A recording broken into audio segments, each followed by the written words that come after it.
महाभारत का एपिसोड 181 है भाई। देखते हैं, लास्ट में बच्चे आए थे द्रौपदी जी के, सबको आशीर्वाद मिला।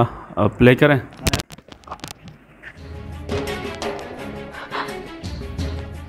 और मेरे पांचों पुत्र गोविंद, क्या उसकी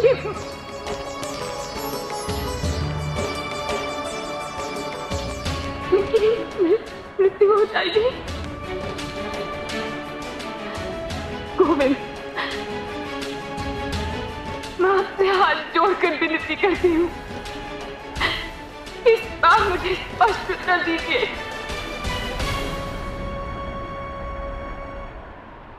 बताइए गोविंद, युद्ध का परिणाम क्या होगा? मुझे जानना है गोविंद, बताइए। युद्ध तो सदा ही विनाश लाता है पांचाली। रणभूमि में पीड़ा और दुख ही जन्म लेते हैं। तुमने कैसे मान लिया कि उसमें तुम्हारे लिए कोई सुख होगा?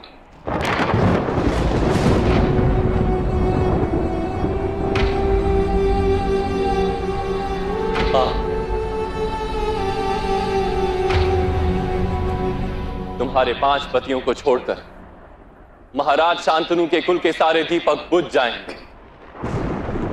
समग्र वंश का नाश हो जाएगा इस युद्ध में।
महाराज पांडु के सारे वंश की बड़ी चर्चा है कि इस युद्ध में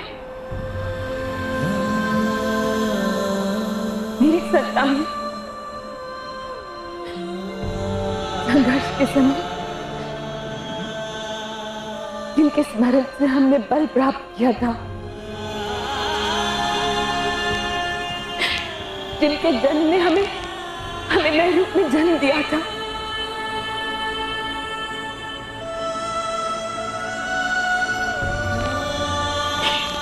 उनकी मृत्यु हो जाएगी।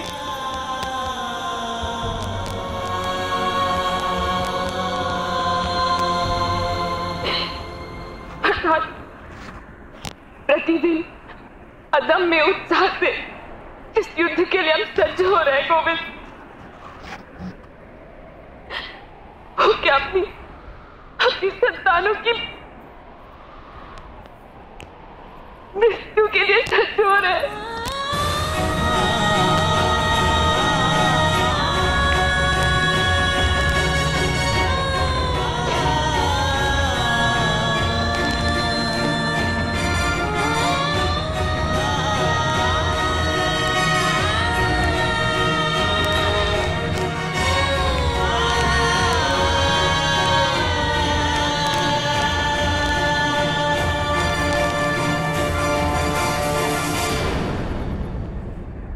मनुष्य जीवन के प्रत्येक क्षण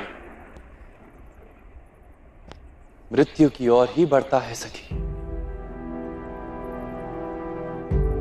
वास्तव में वो जो कुछ भी करता है, क्या मृत्यु के लिए ही नहीं करता?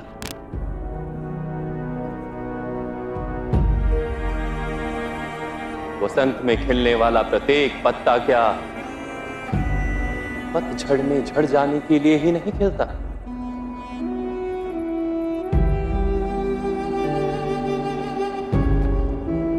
फिर उसका खिलना सूर्य की किरणों को पीना और पवन में लहराते हुए मधुर ध्वनि उत्पन्न करना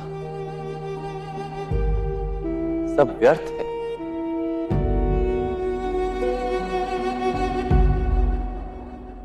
भवंडर जब वृक्ष को झकझोर देता है तो उस वृक्ष का प्रत्येक पत्ता समग्र शक्ति लगाकर उस वृक्ष पर लगे रहने का प्रयत्न करता है, और जब पीलापन छाता है तो सुख से झड़ जाते हैं। सृष्टि भी एक महान वृक्ष है सखी।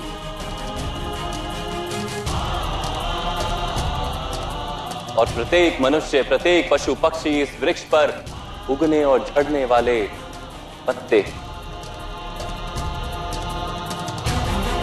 झड़ जाना निश्चित है,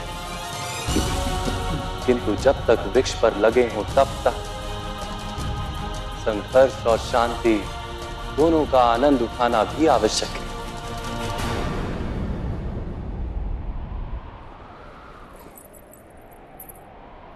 मुझे कोई आनंद दिखाई नहीं देता गोविंद, क्योंकि तुम मोह से बंधी हो सकी। हाँ, बंधी हूं मैं मोह से गोविंद,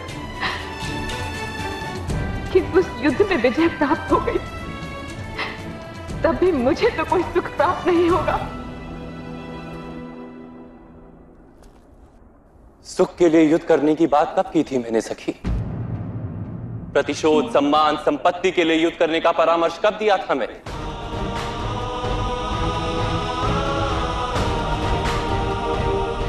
ये युद्ध तो समाज के सुख के लिए करना है सखी।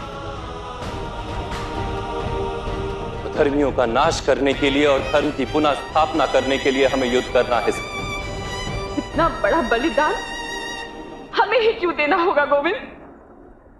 क्यों?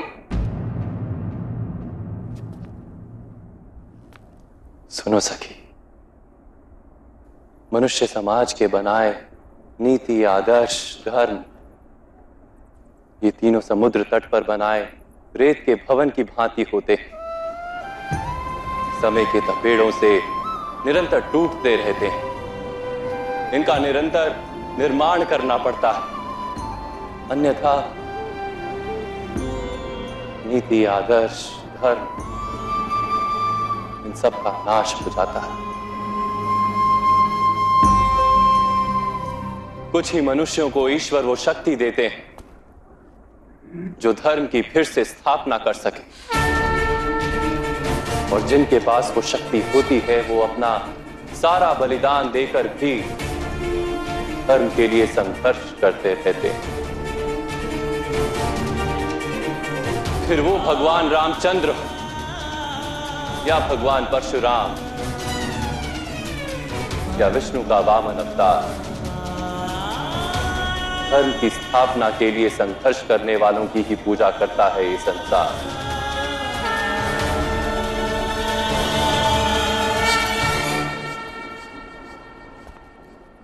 एक बात जान लो सके, धर्म के लिए संघर्ष करना कोई कर्तव्य नहीं, वो तो एक निर्णय है, एक संकल्प है। तुम्हारे लिए युद्ध भी कोई कर्तव्य नहीं, समाज हेतु किया गया एक संकल्प है। तुम जब चाहो इस संकल्प को छोड़ सकती हो। कदाचित तुम्हें पुत्र, पति, पौत्र आदि का सुख प्राप्त हो जाएगा, किंतु करोड़ों मनुष्यों की भांति तुम भी समय के प्रवाह में खो जाओगी सखी। तुम्हारा जीवन व्यर्थ हो जाएगा।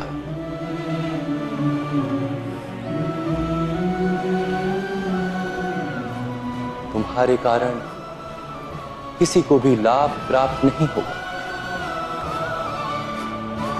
ईश्वर ने तुम्हें जिस विशेष शक्ति का दान दिया है,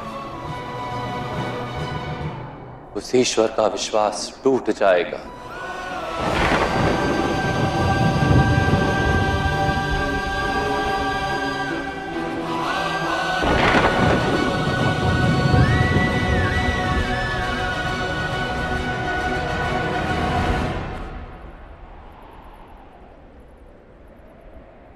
निर्णय तुम्हारा है सखी।